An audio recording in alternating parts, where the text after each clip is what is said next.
हे पार्थ चलाओ बाण सुनो ये कर्ण नहीं डरने वाला, वो दानवीर है सूर्य पुत्र है काल को भी हरने वाला। अर्जुन का जब बाण छूटा कर्ण का रथ कोसों दूर गया, जब कर्ण ने ताना बाण तो शायद वो था ये भूल गया। है विराट सरकार स्वयं ही कर्ण कितने तीर चलाएगा, सूर्य को थे जो निगल गए क्या सूर्य पुत्र टिक पाएगा। पुत्री कोई पशु नहीं है जो पुरस्कार बनाकर किसी को दे दिया जाए, वो कोई वस्तु नहीं है जो हारी या जीती जा सके।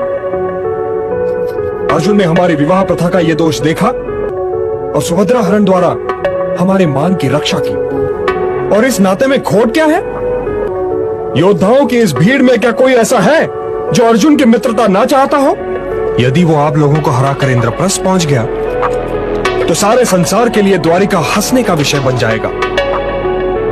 यदि आप लोग यही चाहते हैं तो अपने धनुष और तोड़ीर उठाइए और जाइए। महादेव के अतिरिक्त कौन है जो उसे रणभूमि में हराने की सोच भी सके?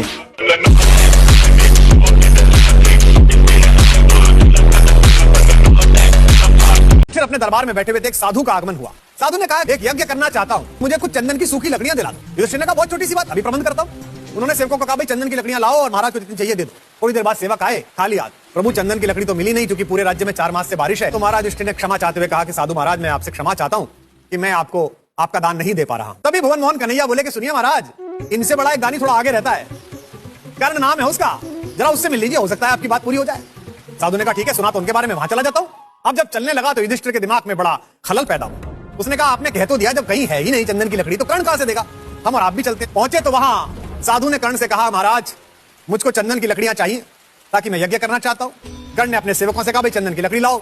सेवक बोले जी जंगल में बारिश है, यानी कि वहीं खड़े हैं जहां युधिष्ठिर खड़ा था। अब साधु ने कहा ठीक है महाराज, यहां से भी खाली हाथ लौट जाता हूं। कर्ण के द्वार से मांगने वाला खाली हाथ लौट जाए यह संभव नहीं है, आप रुके महाराज। और उसी क्षण कर्ण के मस्तिष्क में आया।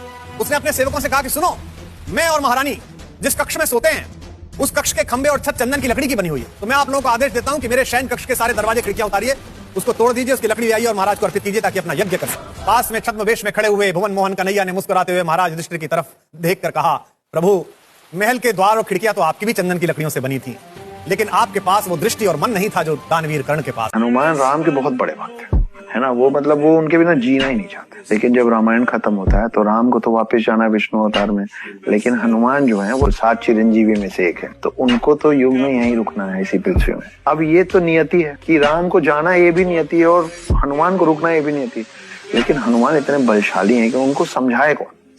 वो तो राम के लिए राम से भी लड़ने को तैयार है।